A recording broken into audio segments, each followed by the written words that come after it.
Boys proudly presents NASCAR Inside Winston Cup. Well, Earnhardt may have come from 15th to 1st to win the race, but you should have seen the battle me and Mikey had going to see who was going to open the show. Unfortunately, it was 33rd. We'll talk about it next.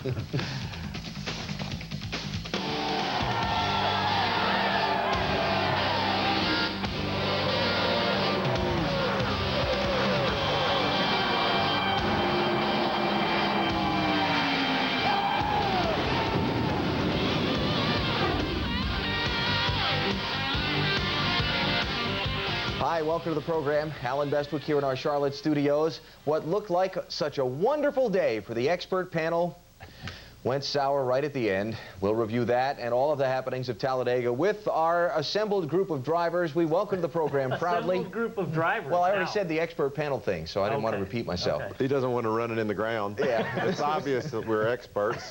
Michael Waltrip is here, driver of the nation's Wrench Chevy for Ultra Motorsports. Johnny Benson's with us, driver of the Aaron's Pontiac for MBV Racing, and Ken Schrader here, driver of the M&M's Pontiac for MB2 Racing. Kenny started 14th, raced up into the lead, and then finished 37th. Yeah, this wasn't a lap down deal like the things you've been showing on me the last couple weeks. We actually led some with the M&M's car, but the engine laid down right at the end. We actually have running up front, contending for the lead video on all three of you this week, and I wanted to say that before you, but yes, and we're proud of this. Yeah, yeah. It's good stuff. It's unique for us. Well, three of us. We're pretty happy about it. Yeah. We finished 33rd, 34th, and 37th, but we looked good there for a while. All right. Johnny started 23rd, finished 33rd, was running well until what happened? We had all kinds of little problems. I broke transmission, first pit stop, and then actually got all the way up to second once. Couldn't lead like Kenny did, but Aaron's Pontiac was pretty good, and we had one little tire problem. Thought we were going to be okay, and all the way until they spun out coming on pit road. I was all set, and I was just, oh man, you got to be kidding me, and just didn't work out from that point on. But you were the high finisher of our group at. It was close. It was the last 3 laps. We and Mikey side by side. We were running into each other. Rick Mast, I know he thought we'd lost our mind because he was riding along behind us. We'll go boom, boom, and then he would help me a little bit. Then he'd help Johnny a little bit, and I was thinking to myself, Rick's just saying, I'm not going to help either one of them people and have one of them yelling at me. So he was trying to split it up pretty good. He didn't realize how important it is to open the show. That's right. So first it was Mikey, then it was We filed an informal protest to look at the video and see how bad Johnny beat me. I could see him over there when we went across the start-finish line. I figured if we're looking at each other, we must be pretty close. He sits more forward in his car. Yeah, because his legs aren't long. Yeah, tow away out there. I think he moved his transponder on me. So despite the race down to the finish line and the photo finish between Johnny and Mikey, Johnny won out, finished 33rd. Mikey finished 34th. You were running well until what happened? We equalized the left rear tire, and it was shaking just a little bit. This was pretty cool here. This was like 4 laps into the race, and I'd gotten to second from my 18th starting spot, and just said, I've made a good run here. I might as well try to get the lead at the start-finish line. And I knew this was probably going to happen, but I hoped to just edge him out beforehand. But I didn't get the lead that time. But I did wind up leading later, and just the car was good. Unfortunately, we had that tire equalized, and it just was it was 10 laps after a restart, and the caution never fell, and I wound up getting lapped like that. So bad deal. Tire, just one little tire problem. And you finish 34th in Winston Cup racing these days, if anybody wonders how difficult this job is. A race like that, absolutely, no question. We will review the Talladega race. We'll answer question of the week and preview this weekend's Rockingham race, as well as have a guest in the hot seat. All that coming up over the next hour. Please do stay with us. NASCAR Inside Winston Cup is presented by Pet Boys. Cars like us, people love us. And brought to you by Valvoline Max Life, the first motor oil formulated for higher mileage engines. And Miller Lite. Grab a Miller Lite. It's Miller time.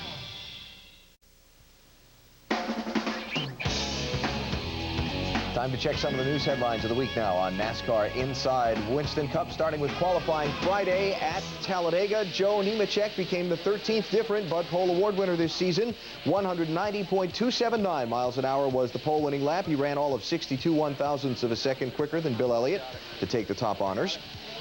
After seeing some laps in Saturday morning practice that were faster than they liked, NASCAR dropped the restrictor plate opening for the rest of the weekend from an inch to 15/16 of an inch. Discussion of that upcoming with our expert panel fairly shortly. We look at some of the sizing of the restrictor plates and tech inspection there. Greg Biffle is the 2000 NASCAR Craftsman Truck Series champion, locked up the title despite crashing out of Friday night's race in Texas, which we will review later in the program. Fines collected by NASCAR this past week include money from 4 members of Todd Bodine's team and 2 members of Lyndon Amick's after their little shoving match in the Busch Series race at Charlotte last Saturday. Also collected a couple of grand from Tony Furr, Jerry Nadeau's crew chief, for an unapproved part at Charlotte. Tony pictured right of your screen there. And $5,000 was collected this past week from Robbie Reiser, Matt Kenseth's crew chief, for a trailing arm that did not meet specifications at Charlotte. So the point fund growing a little bit over this past week. And we discuss some of the headlines of the week now with our expert panel, Johnny, Michael, and Kenny. Basically, the headline that needs discussing here is the change of restrictor plate sizes. NASCAR went to Talladega with a 1-inch plate after the Saturday morning practice, called all the drivers together in a meeting, drivers-only meeting, and when they came out of the meeting, they had a 15/16 inch plate opening. I want to get a sense from you guys of what happened in the meeting that you came walking out with a new restrictor plate in your hands. Well, I don't think it was the meeting that happened. I don't say something on the way out of it. Here's the deal. We had a wild practice Saturday morning with an inch plate, and so they were thinking about putting a smaller plate on them so we couldn't gain on people as fast. And everybody was pretty much, nah, just leave that plate. Some people said, I think we need the other plate. But then someone said, when I say someone, is one of the 43 of us said, let's just put this little plate on there and try it. What do we got to lose? And so everybody said, all right. And if we don't like it, NASCAR said, well, we could go back to the other one. But it was pretty obvious the way we were behaving Saturday morning as opposed to the way it looked Saturday afternoon. Something big was going to happen if we were going to get to keep the little plate. That meeting was big because we all sat in there as not race car drivers as much as just people and said these races are crazy, and we have families, we care about each other, we respect each other, just don't run into each other. And I think I saw more respect for the first 170 laps at least on Sunday than I've ever seen in my whole life on a restrictor plate race. People were actually taking breaks and giving breaks. Now there were some people, one in particular I saw do this to Johnny, that were kind of taking advantage of that fact. They were cutting over when they shouldn't be, and those are the people that need to get wrist slapped this morning. People were trying to work together. A couple people were taking advantage of that, but all in all, it was a great race because of the fact that these people, these drivers, took charge and said, we're not going to have a crash. We're going to work with each other. And we saw one of the greatest races probably ever at Talladega, and I was proud to be a part of it. Couple things. The reason for wanting to reduce the closing, was it the closing rate that they wanted to reduce, or was it just the overall speed in the draft? No, not the overall speed, but Saturday morning with that extra horsepower between the 1-inch plate and the 15/16 plate and all the air stuff that NASCAR did, you'd be going along and they'd come from both sides and you didn't even know they were coming. They were a ways back and all of a sudden, and then you'd do that to them later. But it was just, I called Mike Helton this morning because I thought the package they wound up with was real good. But then that meeting that we had, just everybody sitting in there just basically as friends and competitors, no crew chiefs, no owners, basically. It's like, listen, guys, we can do this. Let's just do it and race and do what we're supposed to do. And no one ran into each other for a long time, and it was good. And the thing about it is, I think NASCAR really ought to look at putting those things on the cars for everywhere. You know, we talk about the speeds being too great. You talk about the aerodynamic things? Yeah, not the plates. Right. But go to, say send the Busch cars, their championships decided. There's still a lot of things to be determined in the rest of the year with the Busch Series, but send them to Phoenix with the aerodynamic rule package that we had at Talladega, and see if it A, slows them down a little bit, because there's been some concern about us going too fast, obviously, on some of the tracks, and B, see if maybe a dirtier car on a little track might tighten up the racing there too. I don't think it would hurt a thing. They could put that same rules package on and give it a whirl. Maybe that's something NASCAR ought to look at, and it'll keep us one step further away from a plate at some places as we go on down the line.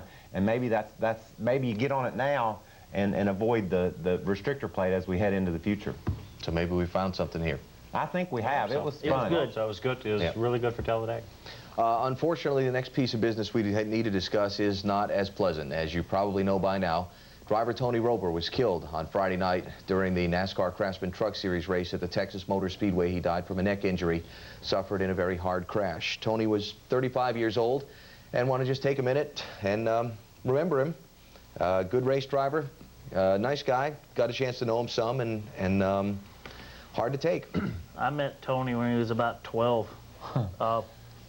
Is when I first met Tony, because Dean Roper. He's from Missouri, right? Yeah, he's from Springfield, down by Springfield, Missouri, and Dean helped me a tremendous amount when I started racing. And I was in the motorhome Friday night when that thing hooked right and went in the fence. That's in the wall. So that's not good. It was a major impact.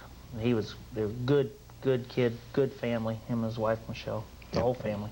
Yeah, he's a good competitor. I mean, I raced against him with ASA, and like I say, just a great competitor, great to be around, and I got to see him a little bit too up here at the lake, and I hung out with a friend of mine, and like I said, it's going to be a huge loss for everybody.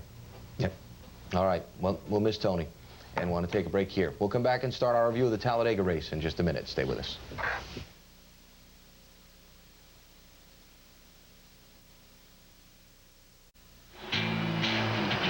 One more lap.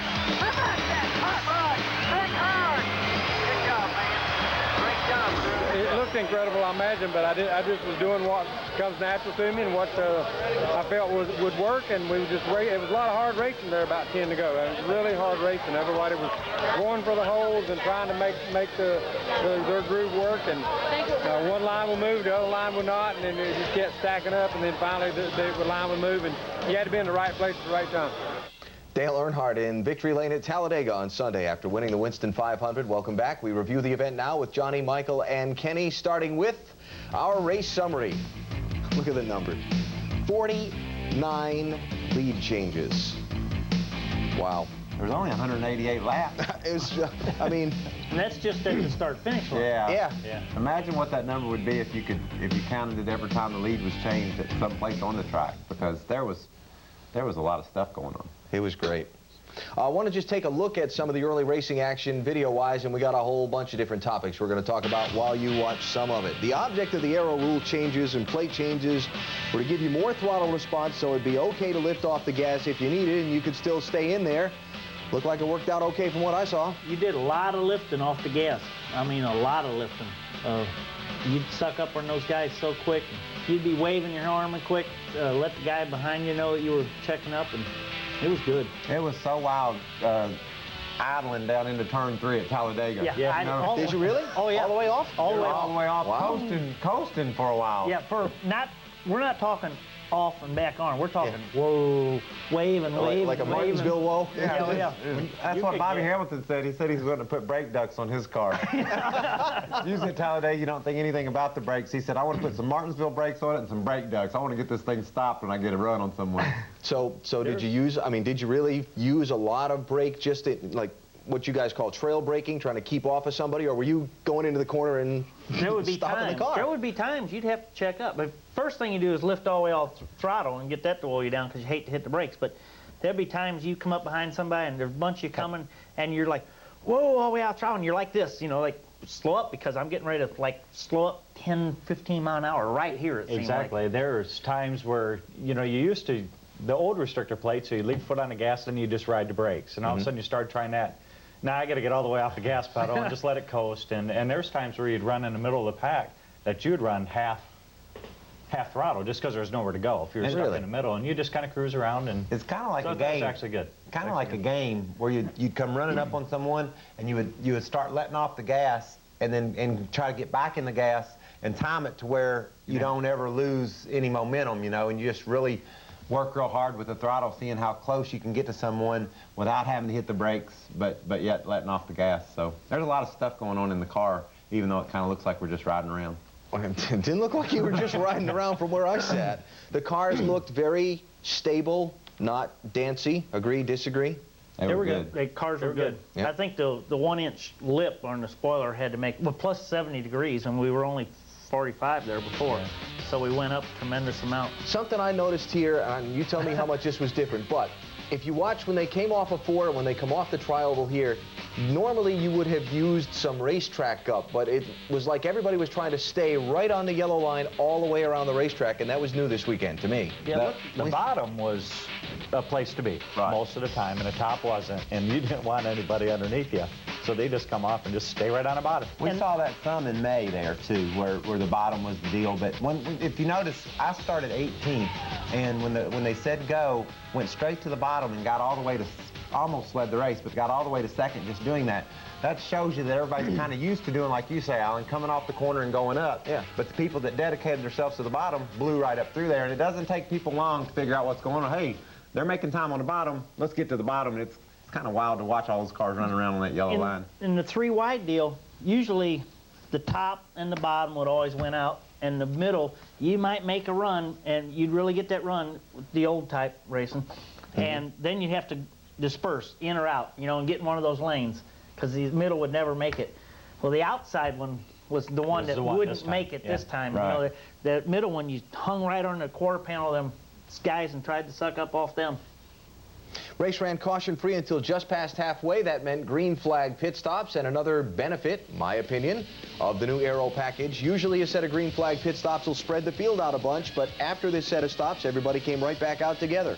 And I don't think that was just because they all had good pit stops. No, I think it's because of the new aero package where you could get a little bit of a draft, and you didn't have to be right on that guy's bumper leaving pit road and having a good train going on there. So you could, if they started getting 2, 3 wide up in front of you, you could come back from 20, 30 car lengths back and catch back up on your own.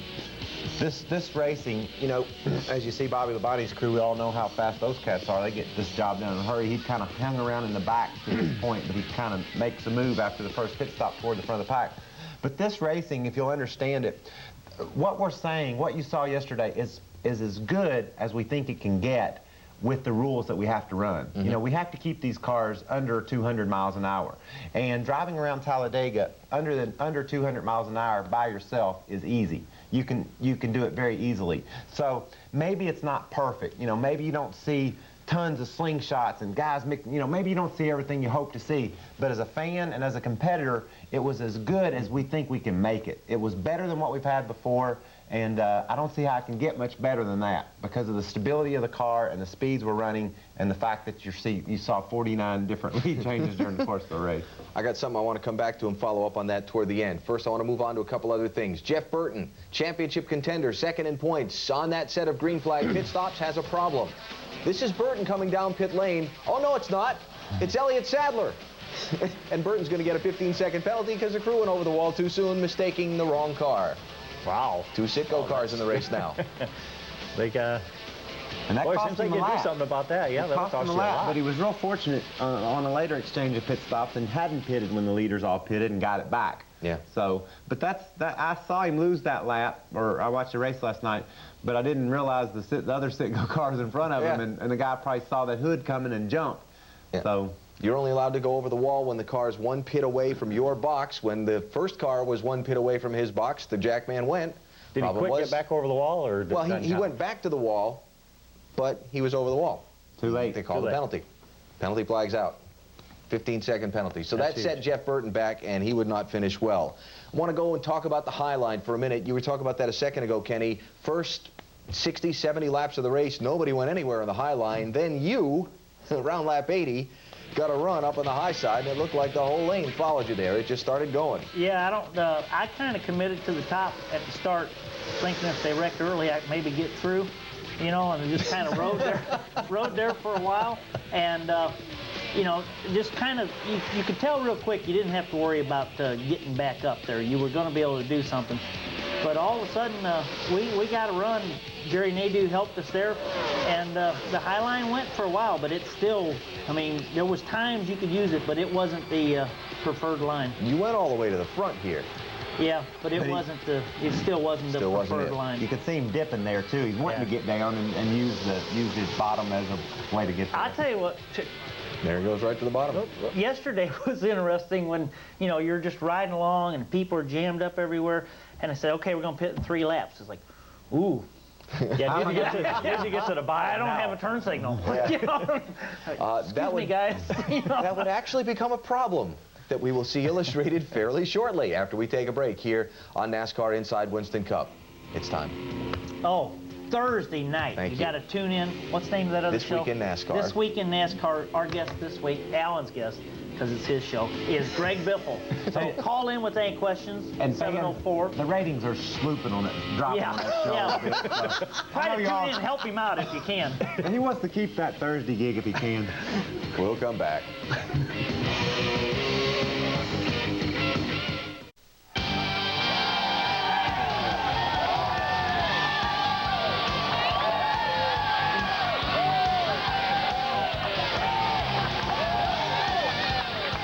Reviewing the Winston 500 on NASCAR Inside Winston Cup with Michael, Johnny, and Kenny now. We've been talking all about the different configuration of the cars and how it affected the race. With the plate change, there was some question over engine RPM and reliability and so on. Next topic to discuss, 5 cars failed to finish because of engine problems. Is that a bigger or smaller number than perhaps expected? Bigger, I think.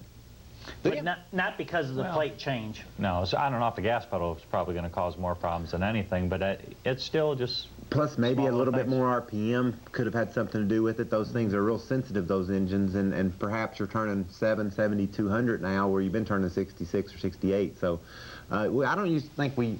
I mean, I might be I didn't wrong. think it was a big... I think that was about an average number. It's about right, I thought. Go on to the next thing. Okay. 10 laps past halfway. The first yellow wave for Dave Marcus stalling off turn 4. Another 10 laps later, we've restarted, and Ward Burton is running well, but finds trouble right in the middle of the pack. We'll ride with him. Listen. Blew that front tire. I wasn't too far behind him on this deal, and you're right, being right in the middle, he did a good job of just keeping the car going in a fairly straight line for having, you know, left front going on the car. Helped that it was left front. Instead of being right front, that would have been big. Probably See the fender all blowed up? That's our expert panel right there. Yeah. Oh. See the fender all blowed up. Oh, it all done blowed up right there. I thought that 5 was more than normal. Wasn't it more like engines? 3? It was about typical. Look at the fender. Look at the hood even, Mikey. I'm still He's still working on that last topic. I He went hasn't out of finished bounds with that one yet. to give him room. I just thought that could have been big. And Get with me on that. So good. Okay. It's all right. The caution for the Ward Burton problem and the resulting pit stops mean there will be a series of splash and dash for fuel stops in the final 20 laps. With 20 to go, there's trouble off turn 4 as some cars try to get to pit road. Watch Mark Martin, Bobby Hamilton, and Jeff Gordon. They'll come right there into the left side of your screen. Mark had his turn signal on. Like Schrader said, he was coming into pits, and Bobby didn't get the message, and he got into Mark there and spun Mark around. And unfortunately for Bobby, he wound up in the inside wall, but fortunately for a lot of other cars, it wasn't any worse than that, because those guys shot the other direction. Yeah. We have a big crash. Yeah, this is what hurt me here, because I just made my stop not too long before that. I had a problem with one of the tires, and I saw them spinning. I says, "No, you can't. Don't do this, because this is going to keep me a lap down," and it did. That ended our day. I had just pulled behind pit wall, and all of a sudden they said, "They're wrecking." I'm trying to get it started again. They said, "Oh, it's only one car." I thought you were going to gain about 15, 20 spots. We were going to have to push it, but we were going to get it going. Yeah. Jeff Gordon was committed to pit road there, was able to stop. Pit road wasn't closed yet by the time he had come onto the pit lane, got his gas, came out with the lead. The restart comes with 15 laps to go, and this is when it gets pretty incredible. Dale Earnhardt is 15th with 15 to go. For about 7 or 8 laps, he goes nowhere. And then he starts blasting through the field. What happened? I think everybody just starting to change lanes and getting checked up, and look at them all over the place there. And I think he's probably just waiting for them to settle down. But then you can get some good air running through the middle, and you know, you just see they're 4 wide here. And I think it's just circumstantial. You know, he just hit the. I mean, he's obviously very smart and does that deal pretty good. He's only won 10 plate races, so you can't take anything away from him. But Sunday, it was just so much of hitting the right line at the right time, and then knowing when to bail out of that line and getting another line. And so he did all. Look at him there. That's 6 to go. Yeah. And look, they're driving past him. That's 5 cars right there that just cleared him, coming down to get 5 to go. This is a pretty big move. He gets into the side of the 60 car here, who gets into the 2. But everybody cruises on 2 spots right like that. Yeah. Excuse me, coming through. Here we go with 4 to go. In the grass. Matt's mowing a little grass. Earnhardt's up through the center. Up through the center here, gets ahead of his buddy Kenny Wallace, and Kenny says, I think I'll hang with this dude. I've seen him do pretty good here before. Still stuck in the middle.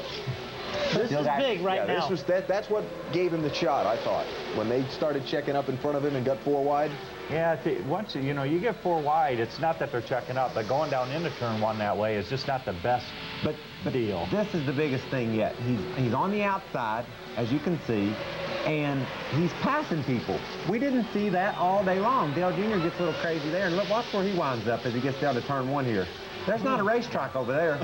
Yeah, I'm going to have to scoot up here, boy. I wouldn't have wanted been there. That was big.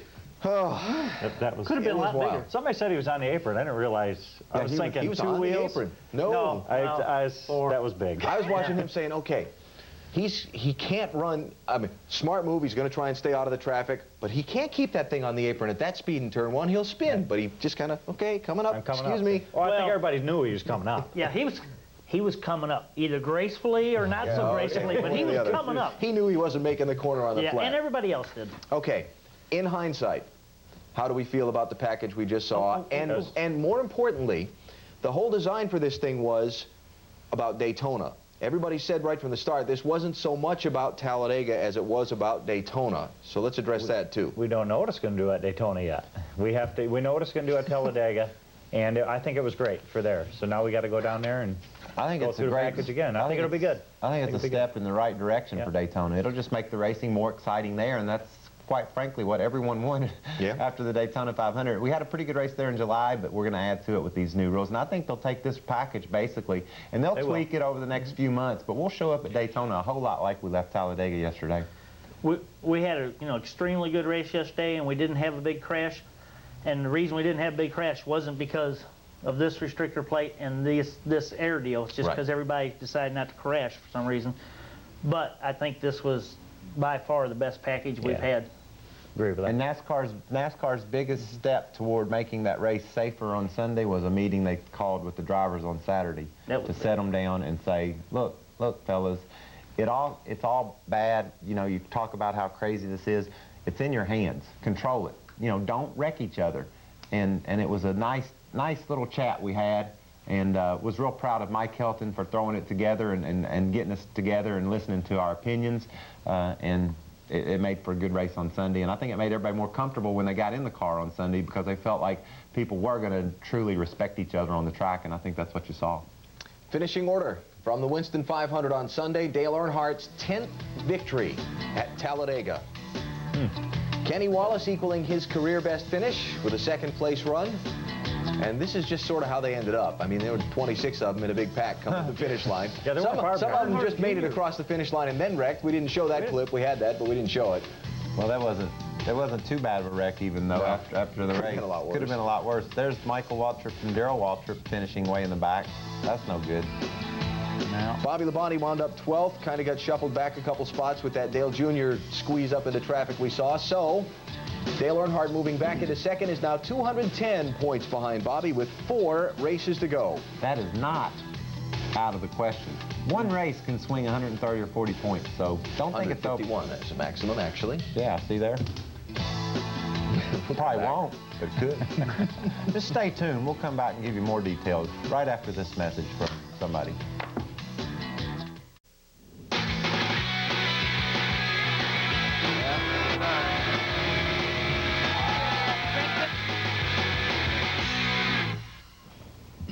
Welcome back to NASCAR Inside Winston Cup. Time to review the O'Reilly Auto Parts 400 from Friday night at the Texas Motor Speedway for the NASCAR Craftsman Truck Series now. Race summary. 400 kilometers was the distance. You see 7 cautions. Margin of victory, 1.2 seconds for Brian Refner, who scored his first NASCAR Craftsman Truck Series win. Now, who's been telling you about O'Brien Refner? Oh, Mike. Mike's been on the bandwagon for a while. And I'm right. You would have had opportunity to pay that off here at the end of this segment if you'd allow me to get to that point first. I just hate to miss any opportunity I might have to talk. To tell you all that I was right. Okay. I like Brian Refner. I saw that team coming. First time they built their own engine, too, this weekend. So let's go to the highlights. Let's not waste any more time listening to me. Well said. Lap number 3, Chad Chaffin. Trouble off turn 2. By the time it's done, there'll be a dozen of them in a smoking heap. Wow, this is a bad wreck. Yeah, you get a bunch of guys starting to spin, hitting. This track's going to get blocked up. Yeah. A couple pretty good hits, too. Yeah. Coy Gibbs. He started 5th or 6th or right up front. Yeah. Chaffin did, and when you spin, you got that much traffic coming, there's just hardly no way that everybody can get through. You can see there at some point the track was pretty well blocked. Watch Coy in the 20 there. Jumping over a car. Truck, 2, 3. 31, Larry inside wall Gunston. coming up. There comes Lance Norrick. Bad deal. Red flag to clean up the backstretch for about 12 minutes, I believe was the number, and then we went back at it. Unfortunately, the racing's going to be overshadowed by the bad things that happened at night, but it really, while they were racing, it was some pretty competitive stuff. Watching some of the early action here, that's Refner in the 3, Andy Houston in the 60, Biffle in the 50. They really raced well. Those trucks have a whole bunch of aerodynamic drag on them, like we're talking about with the Cup cars. And so therefore, you see them, bunched together and racing good, generally every time they're on the track. And this was no exception. They hung right together. Check out the race for the lead here. Biffle gets a chance to go to the front here and looks down on the inside of Andy Houston and makes the move. And this is all in the opening 10 laps of the race. It's early on. I mean, you get some just good racing. And like Mike said, you get a little bump and a banging, too. You got to... Excuse me, I'm going to be coming over if you'll just... Hold on a minute. Yeah. Tough truck. Tough truck. That's the way you're supposed to drive. Yeah. Biffle came into the race trying to lock up the Craftsman Truck Series Championship. He would do it with a finish of 27th or better. He had visions of victory, though, being the way he would wind up the night. That went away at lap 79 in turn number 2. He was contending for the lead. And watch this. He gets loose and loose. He thought he was going to save it and just overcorrected it just a little bit. Watching this race on TV Friday night, and bless their souls, but he just overcorrected is what all the sparks were from. They were saying, the commentators were saying, oh, something's broken on the truck, watch it spark. What happens is those things have very soft springs on the left side. The tailpipes are coming out the left side. When that thing hooked back to the right, it just totally loaded the left side of the car, and all the stuff bottomed out and headed up and hit the wall. And I know that's what happened because I've done that before. And when you feel that thing get ready to snap, it's too late. I mean, you could do whatever you want, and it's going to do just what Greg's truck did, and it just turns left, right in a hurry, and it's a bad feeling. And Greg hit the wall hard. Yes, he real did. Hard hit. Cracked the rib and bruised and beaten all up otherwise, but fortunately is okay. More contenders in trouble. Jack Sprague's miserable summer continues at lap 115. Oh, man. It became rough on some others, too, when he comes back across the track. Watch Derek Cope in the 86. Really rough on Derek. Right there, Jack was in the gas trying to keep the thing off the outside wall, and might have stayed in the gas a little too long and shot down across the track, and people didn't know which way to go. He was pretty much occupying the whole back straightaway, and, man, Derek had a terrible wreck there. That was pretty huge, and like Mike said, Jack was trying to keep it off the outside wall, and doing what he had to do not to wreck, hoping they wasn't going to get hit, and it just ended up right about there. He should have locked him down, but yeah, it looked like he was going to get hit either way. Just man, that was a pretty nasty deal. It's a good deal that he didn't get hit in the door. Yeah, that's big. Yeah. So that sets up the sprint to the finish. We get a caution late when Mike Wallace runs into some troubles. It will be one of the more foggier problems we'll see during the night. Now, he had a bad day. He started the race second in the points, and when they said go, his truck wouldn't go. And they spent 30 or 40 laps fixing it. Got it fixed, and then it blew up, and here's Refner getting by Andy for the lead late in the race. It'll be with 7 to go. Coming to 6 to go. He will take the lead officially with 6 laps to go in the race. Well, he officially took it, on the backstretch at 7. No, he officially takes it at the stripe. No, I officially started passing over there turn 3. We had a little argument about this earlier, but either... Where did you see him take the lead? Over there in 3? Yeah, I was over there in 3. Yeah. Anyway, Mike, you say you've noticed that team's really been coming on, right? Oh, what a team. And I've told y'all, and I like Brian Refner, but I've been real impressed with that whole Menards group, and now they're building their own engines. That's huge to put an engine shop together like that and come out and win first race. Yeah. Set on the pole and won the race. Brian's doing his job behind the wheel, too, so great job for that team. Finishing order from the O'Reilly 400. And when you say order, That's usually not anything to do with this show, is it? No, no. We don't order. $70,000 for truck racing. Well, you gotta be proud of that. A lot of money to cover some of those bills that Menards are going to have now for that new engine shop. Ricky Hendrick, top 10 again. Mark Petty, top 10. Yeah, Mark Petty, great run for him. Yep. I was enjoying that race on Friday night, watching those guys race. David Starr had a chance to win until late. He had a solid run, went away in the final laps. There you see some of the trucks involved in the problems there. And for Greg Biffle, a 25th place finish, so he locked up the championship, but he did it sitting in the care center instead of in the winner's circle like he had hoped to. 250 points is his lead. Just one race to go. The truck's at California 1 week from Saturday. We'll come back in a minute. This week's Castrol Flashback Fact takes us back to October 16th, 1949, when Red Byron collects his $1,000 bonus for being NASCAR's first Winston Cup champion. NASCAR Inside Winston Cup is brought to you in part by Jarrett and Labonte Stock Car Racing for the PlayStation game console, keeping racing real. And Lowe's Home Improvement Warehouse. Lowe's, improving home improvement.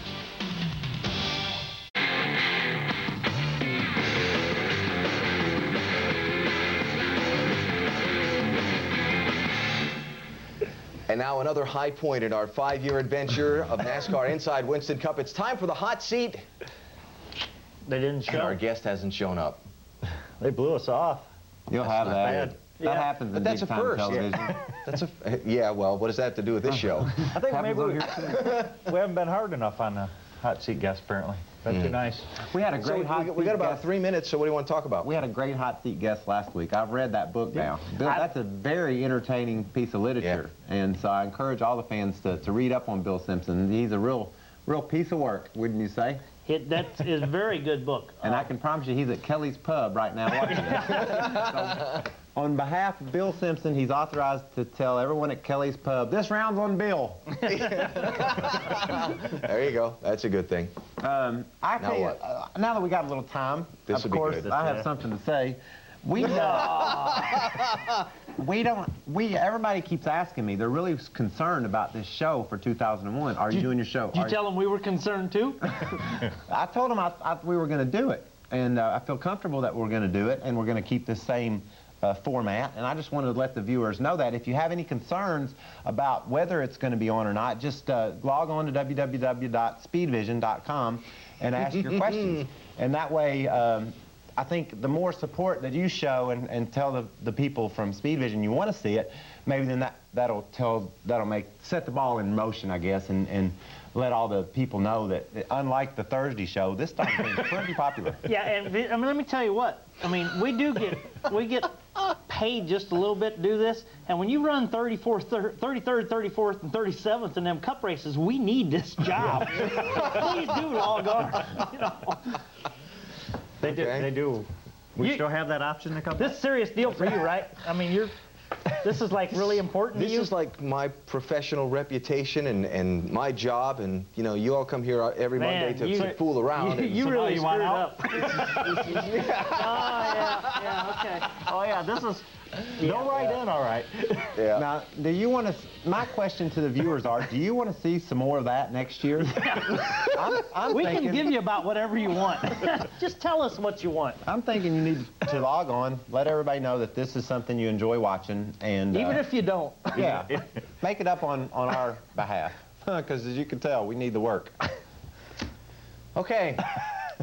I believe that went well. I believe we filled all the time we have to fill for this particular segment. And so is there anything else you want to say before we have to leave? Another outstanding hot seat guest on NASCAR Inside Winston Cup. We'll come back with what? Question of the week and our preview of Rockingham.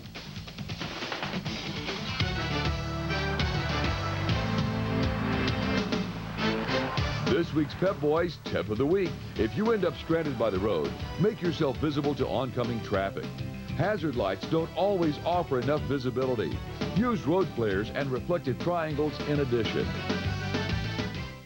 Jeff Burton beat his brother Ward Burton at Rockingham a year ago. We go back to The Rock this weekend. I wonder if that's buttered.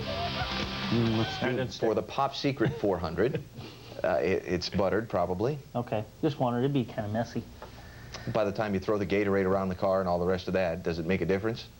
It'd be really messy. Okay. Okay. We were doing so well. Let's take a spin around the North Carolina Speedway. What were you watching?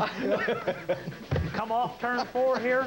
It's kind of one nice wide sweeping turn, the whole front straightaway, and drop down right in the bottom turn 1.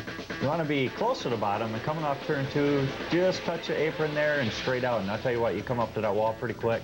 Go down a backstretch, a little bit of bump getting into turn 3. This is another track where the groove really spreads out. You can see Jeff Burton's in the middle of the turn there. Bill Elliott's in the middle. LePage is down on the bottom. It's a real bumpy exit to turn 4. The car really wants to hunker up and down, if you can. Don't adjust your set. That's what it's doing. And when you come off the corner, it wants to upset the car, so you have to watch it there. But you'll see guys running right out next to the wall and then all the way down on the bottom of the racetrack. Good wide track. We'll probably be sitting here discussing next Monday night what a competitive race we saw again. This whole NASCAR season has kind of turned around. The start of the year, all you heard was, the races are kind of boring, which I didn't ever believe that. But now, everybody's on the other bandwagon. Wow, what racing we're seeing. And I think that's great. Did I tell y'all I'm back in therapy? We could tell. Without much difficulty. I was just sitting there talking, and it felt really good, too. There were 22 lead changes in the race at Rockingham in February. It was a very good race, and I would expect more. But, you know, generally, we see, if we get cautions to keep the field from getting too spread out, we see good races at Rockingham. It's a good, competitive track. Tremendous difference, like Darlington, between new tires and tires at the end of a run, because they just go away quick. Okay. Be fun to watch. Tune in. Is there anything else you'd like to discuss about Rockingham? Oh, there's a Unical World Championship 76 pit crew championship. Yeah, on Saturday. And that's always huge. And then the Band-Aid car. Okay, we're out of time. Let's take a break here. We'll come back and have question of the week next. Don't go away. The Aaron's car will be, though.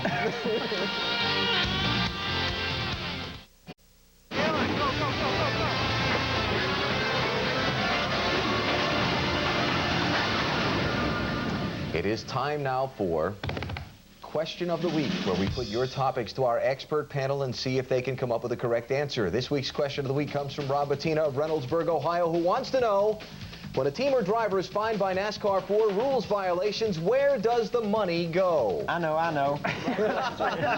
It goes a huge fine here. No. It goes in the point fund. And NASCAR, we hear a lot about the Winston Cup point fund, but there's also a NASCAR point fund. There's an owner's point fund, a driver's point fund that NASCAR puts up, and then the Winston money as well.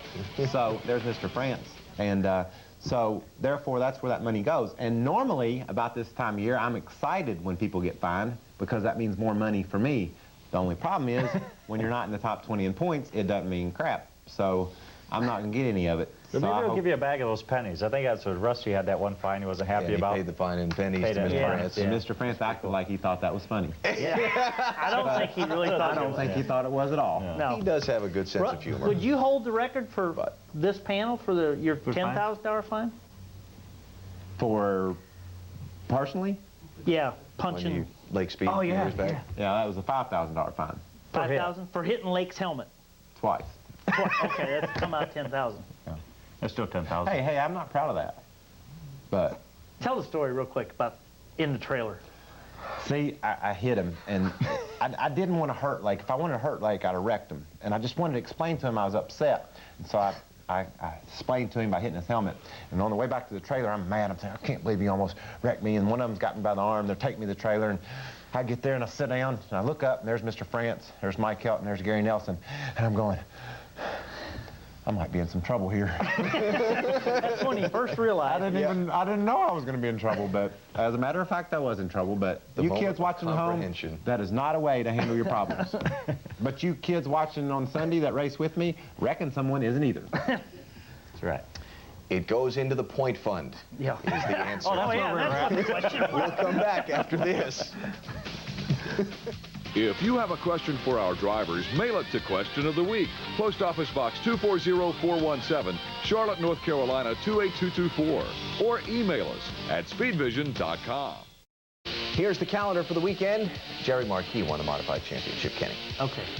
Saturday, it's the Busch Series and the Sam's Club 200 at Rockingham. Sunday, the Winston Cup cars and the Pop Secret 400.